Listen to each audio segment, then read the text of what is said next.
The Minister of the Federal Capital Territory, FCT, Wike, yesterday scoffed at threats of consequences over purported plans to impeach River State Governor Siminalayi Fubara, saying the sky is not going to fall if he is impeached. Wike's comments came after the River State House of Assembly, led by Martins Amewule, yesterday denied Fubara access to the Assembly premises for a representation of the 2025 appropriation bill, which was ordered by the Supreme Court. This ministerial briefing in Abuja by the FCT Minister Wike on issues affecting governance in the Federal Capital Territory and local politics in River State. He's quick to address the current political challenges in his home state. Wike threw his full weight behind the Martin Amewule-led River State House of Assembly members over their refusal to allow Governor Sim Fubara to present afresh the 2025 budget in line with the Supreme Court judgment. If the legislators say, we are going on recess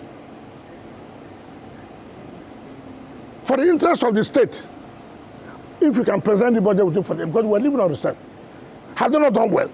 All you would have done as a sincere person is to say, look, no, it's too urgent for me.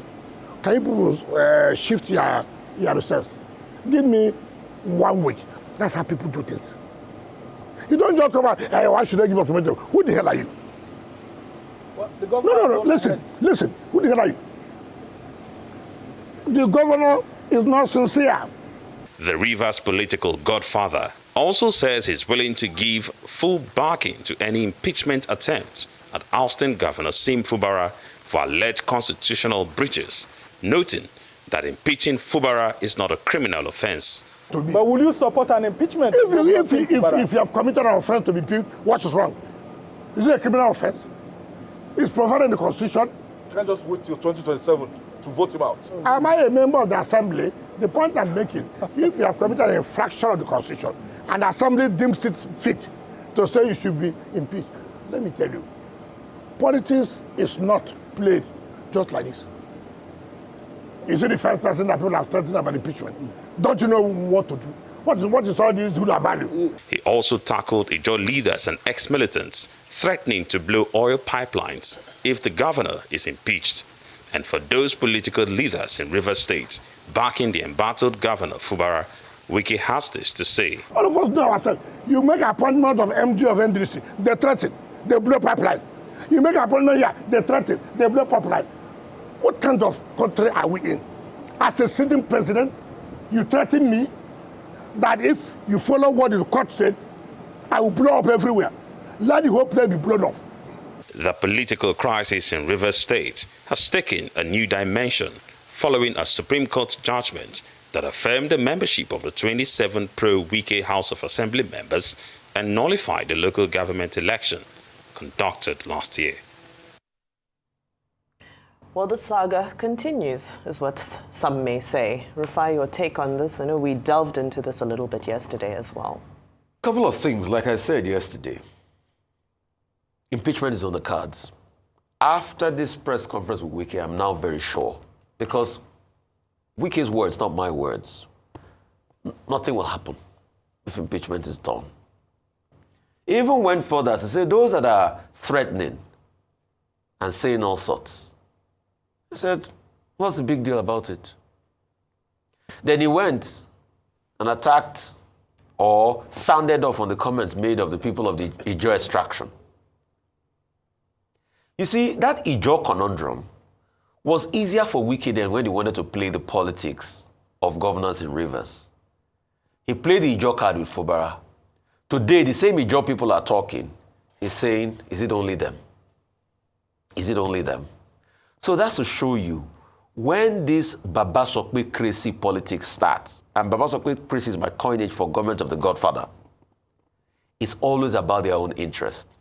Today, the Ijaw people that Wike is pushing back on, and the likes of Pandev, this was the same card he played when he was about to bring Fubara in. The fact that, oh, it's going to be the first Ijaw person. So, like Dele Farotimi says, don't die in their war. Then the drama of what happened yesterday. Alagbo George, the spokesperson of the Rivers State House of Assembly, said, oh, Fubara is the issue. They had sent him a request to come all this while. He rebuffed them. Now he's coming for drama's sake. Is that why they should close the gate against the governor?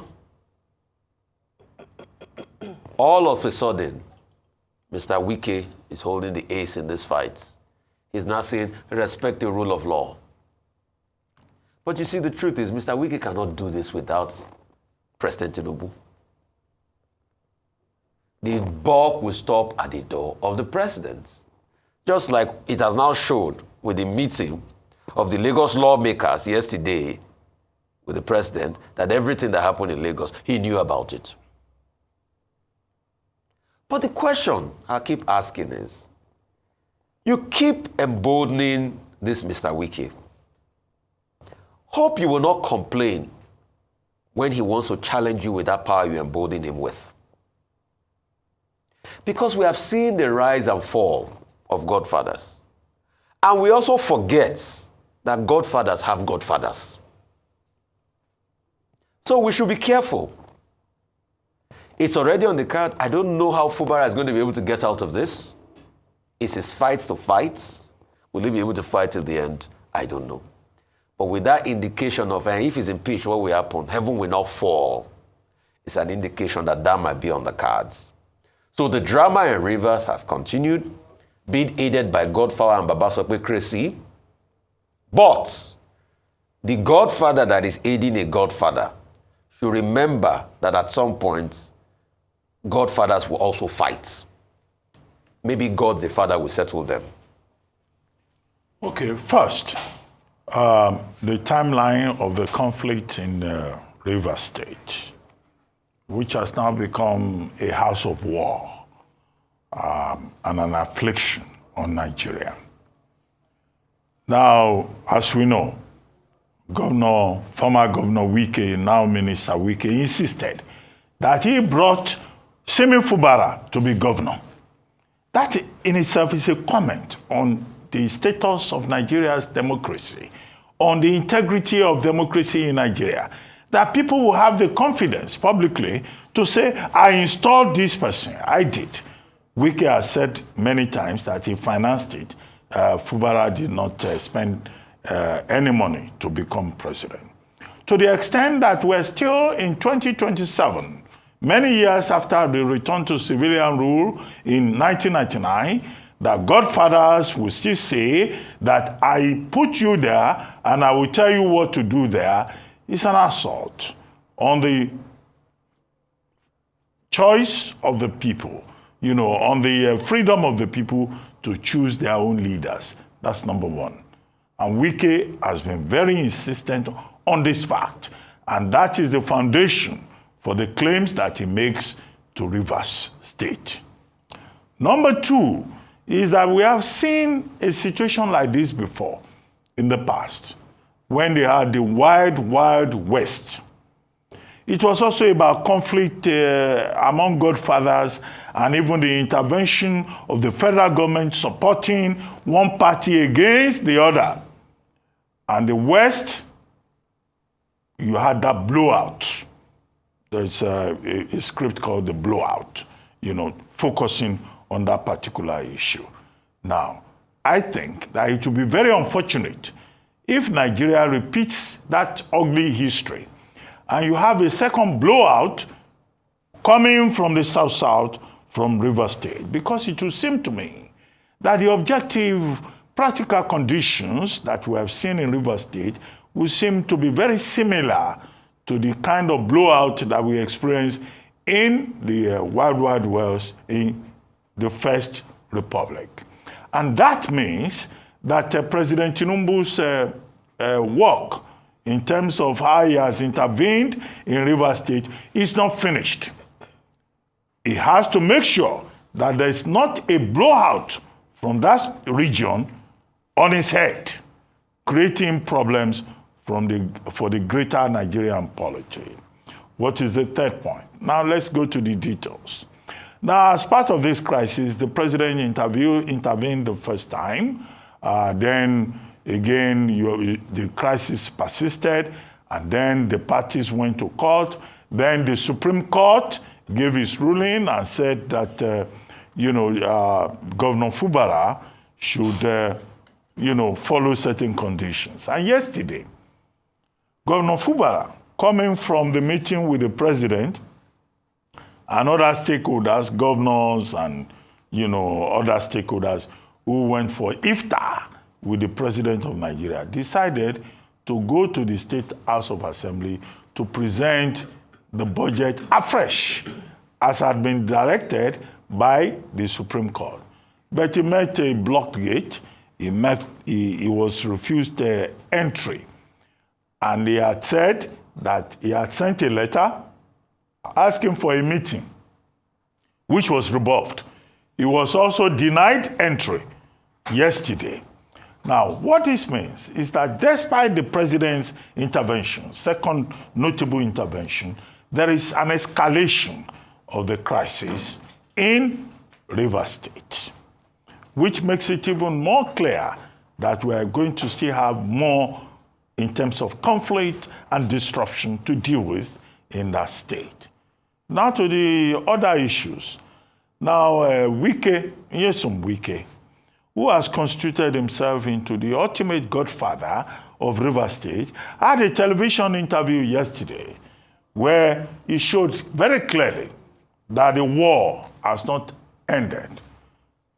In fact, that the jungle has now finally matured in Rivers State, despite the interventions by persons of wisdom and reason that there should be peace and stability in Rivers State. What Wike did yesterday was simply, with regard to Rivers State, to instigate instability in Rivers State. Because he said very clearly, let's deal with just that aspect, that Fubara, if he's impeached, heavens will not fall. The Constitution of Nigeria says, a governor can be impeached on the grounds of gross misconduct. And that gross misconduct is as defined by the House of Assembly. Now, these lawmakers, the 27 Amewule faction, Wike faction in Rivers State, they've now been empowered by the Supreme Court of Nigeria, indeed, to proceed ahead and impeach Fubara. If they do it, they also now have the support of their godfather. And that's why for President Tinubu, that state constitutes a problem so that it doesn't become the wild, wild west. Now, two things that Wike said yesterday. He said the Ijaw people are not that important, that they do not even constitute the majority in the south region.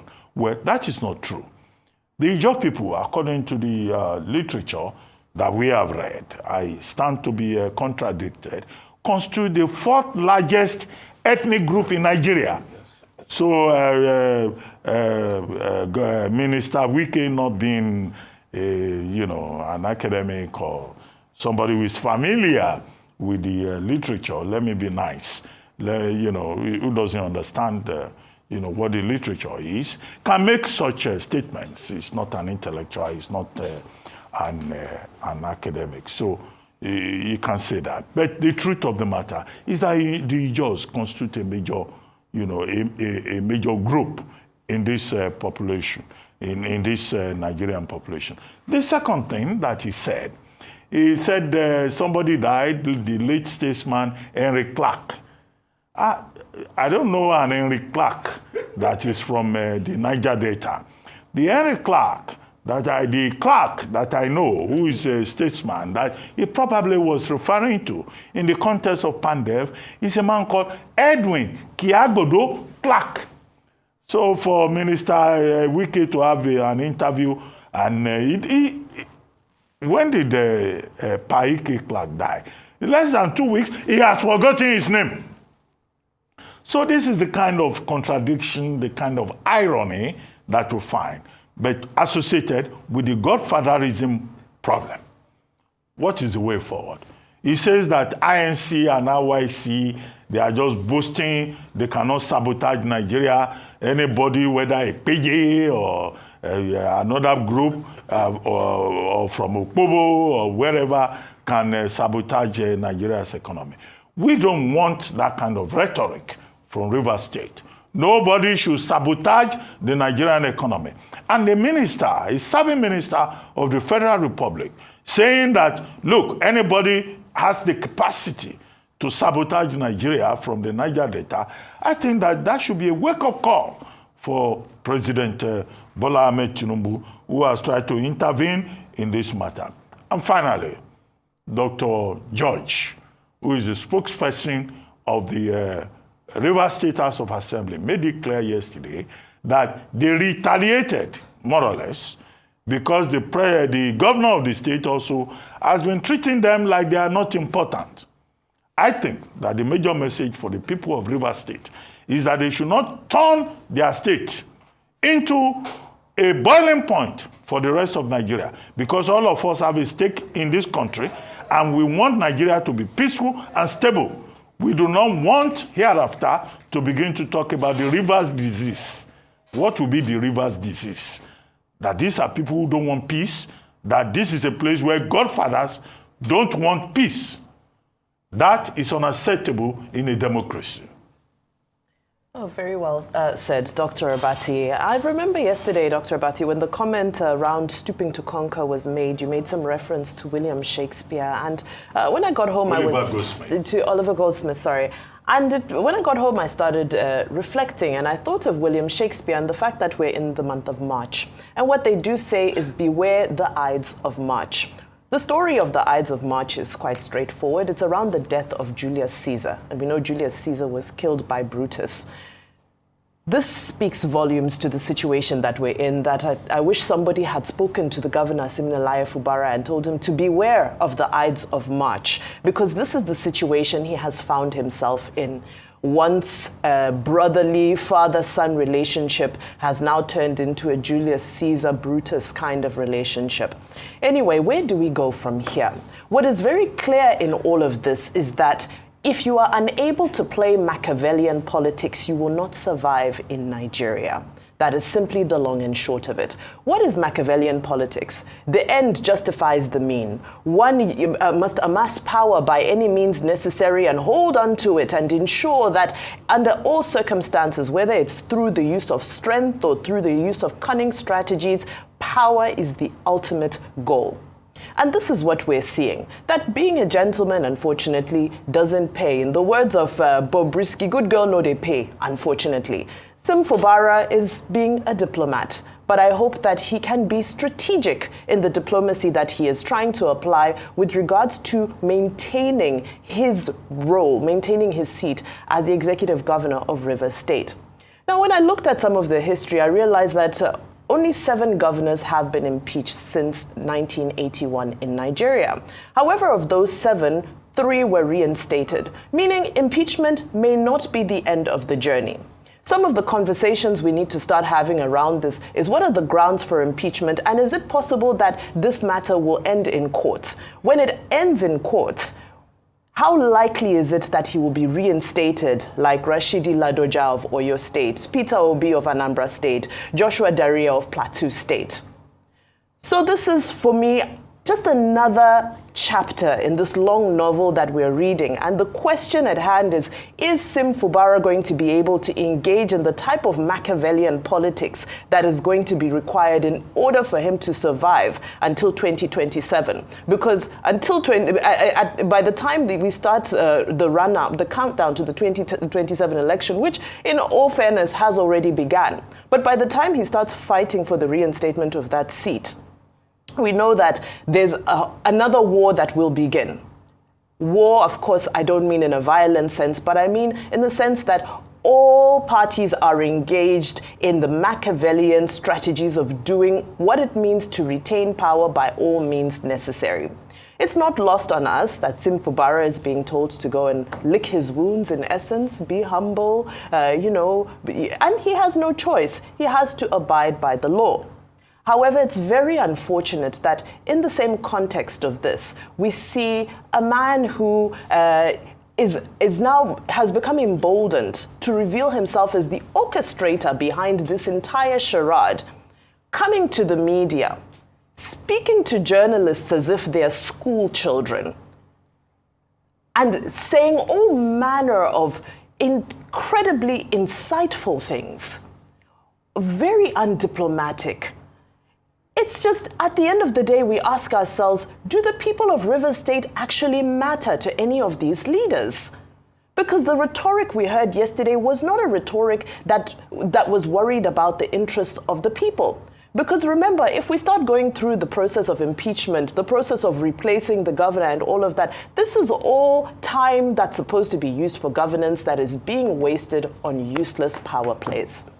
So again, all we can do here is advocate for the parties involved to sheath their swords so there can be peace, so the people of Rivers State can enjoy governance until election period, which is when hopefully, this process can reemerge. Of course, legally, he can be impeached. They have the numbers, so it's not an illegality. However, in the interest of stability, changing governors right now, impeaching a governor, is not the right indicator.